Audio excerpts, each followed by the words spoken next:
This island is. This island is. It's that time for Interface here on NBC Radio. And if you're now joining us, good morning to you. In studios with us this morning, we have Mr. Anthony Theobalds and Miss Kaysha Woodley. Good morning and welcome to the program. Good morning, Javel. Nice to be with you. Great. Today we're here to talk about the Botanical Gardens. Isn't that right? Yep, Generally, definitely. yep. Generally, yes. So we have a lot of activities this year as we celebrate 250 years. Yes. Mr. Theobalds, tell us about it. Well, the Botanic Gardens is 250 years old this year. And so the Gardens Committee has drafted me along with several other persons to try and facilitate the celebration throughout the whole year. And that's the quick summary. Started with programming in January. We did a reenactment of the arrival of the breadfruit on the 23rd. And we're moving forward through the months, doing something each month. And we're now coming to July. And the big focus for July is a symposium focused on the socio-economic development of St. Vincent and the Grenadines through the scientific contributions of the Botanic Gardens. Tell us a little bit more about the symposium, when it's happening, where it's happening, what are your expectations? Let me ask Miss Woodley to give us dates and times and place. All right, Miss Woodley. Yes, the 250th anniversary symposium is taking place July 1st. That's Wednesday.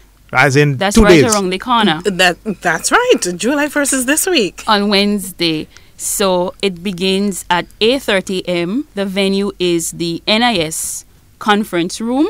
8:30 a.m. there will be a brief opening ceremony, and there will have brief remarks, prayers as usual by the brief remarks by the Minister of Culture, Tourism, Sports and Culture, Honorable Cecil Mackey, brief remarks from our featured speaker, Dr. Nairi Zarega. She is coming from Chicago, and she is the director of the Chicago Botanical Gardens and also program director of the, let me check, she's the program director of the graduate program in plant biology and conservation at Northwestern University. And all this is happening on July 1st. July 1st. And Wednesday, just around the corner. And on the evening of July 1st, on Wednesday, 5 to 7 at the NIS training room, there will also be a special panel discussion. We want to give members of the public, there are people who go to work and who would have several activities during the day. So those persons can come out to the NIS training room at 5 to 7, where there is a special panel discussion again on the same topic, and we have a variety of local expertise members of the panel. Just to give you an idea, Mr. Andrew Lockhart, he's the superintendent of marine and terrestrial parks. Mr. Fitzgerald Providence, our director of forestry, and Miss Vera Ann Britton, who is our tourism consultant. so the panel discussion in the afternoon of July 1st starts at 5 to 7. And that's open to the public. What about the symposium? Symposium has been by special invitation generally. The conference room only seats 100 people.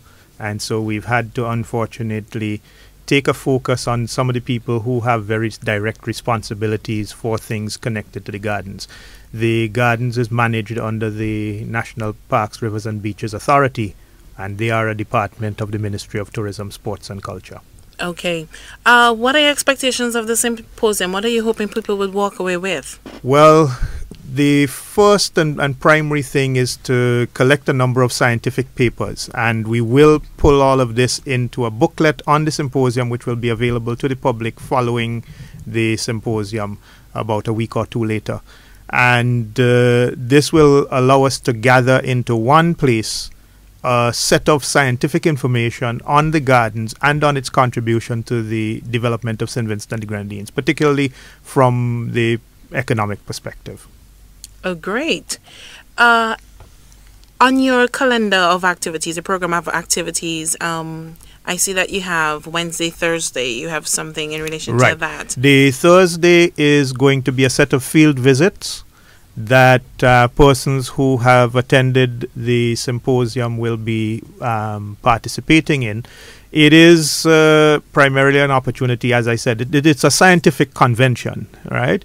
And so it is an opportunity for persons who are directly involved and who have a scientific interest to continue to pursue an understanding of the gardens in this very special way. Our general public understands the gardens as a place to lime and to enjoy the environment, but there is a scientific value to the gardens. If I may add also, our featured speaker, Dr. Zirega, she has a special interest in the offspring of the blight breadfruit. And one of our requests is that when she comes here, that the organizers take her on a field trip to see breadfruit plants so that she can collect samples, seedlings, and such interest. And if I may say, her presentation is entitled Genomic Classification and Characteristics of the Blight Breadfruit and the Breadfruit Family. So also this is one aspect of what will happen on Thursday. Great. Mr. Tables, you mentioned earlier that the program of activities started in January up until this point. How successful were the activities? We've had moderate success. As you could appreciate, when you try to do stuff during the middle of the day, it is difficult for the public to participate. So if I use the reenactment of the arrival of the breadfruit, we were able to get a number of school children to participate, but it would have been restricted to that school, that class, who accepted the invitations. So there are a large number of members of the public who would only have been able to appreciate what happened through the kind courtesies of the API and their broadcasting. We would have had as well an opportunity for the theatre class at Girls High School to take advantage of being part of a physical public enactment, which sharpens their skills in theatre and their appreciation of the multiple uses of theatre. If you're doing a reenactment, you are essentially getting modern day actors to give you a sense of what things were like back in the 1700s. So you have that aspect. The treasure hunts, which have taken place, have been Saturday afternoons and has had opportunity for wider participation. But again, people have multiple things impacting their life and their choice of activities. So we've had some success, but I think there are still large parts of the population who don't realize that we are celebrating the 250th anniversary of the gardens. Okay, great. We're almost out of time.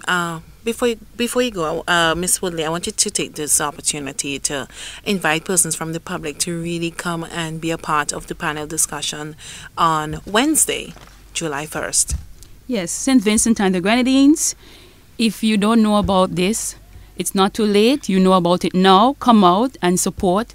We are indeed surrounded by history.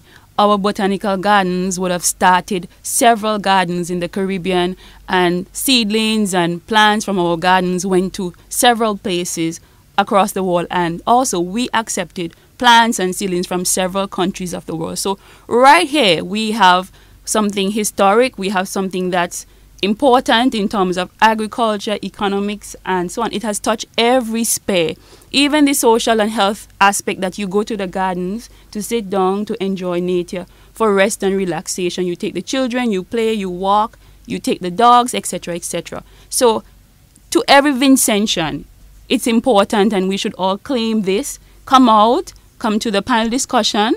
If you can make it, come to the opening of the symposium. This is very important. The story of the gardens, it's beautiful. It deserves to be told. We have an illustrious garden, and as Vincentians, we should be proud. I don't think any institution in St. Vincent has ever marked 250 years of anniversary. So Vincentians, own your gardens. We are owning our gardens. Be proud. Come out. Have a say. You know, we are concerned about the future of the gardens. We want it to survive. Come out and have a say. And as we continue to mark, who knows, another 100 years, if we live, and if we don't live, our ancestors will take over. All right. So the panel discussion, NIS Training Room, July 1st, from 5 to 7 p.m. And the symposium itself runs from 8:30 in terms of the opening ceremony and will run until 4 o'clock.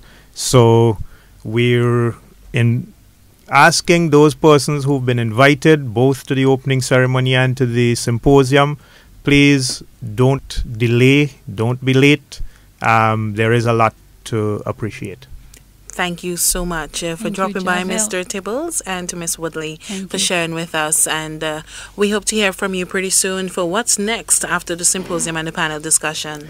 We'll certainly make every effort to respond. Okay. All right, then. Thank you for having us. You're welcome.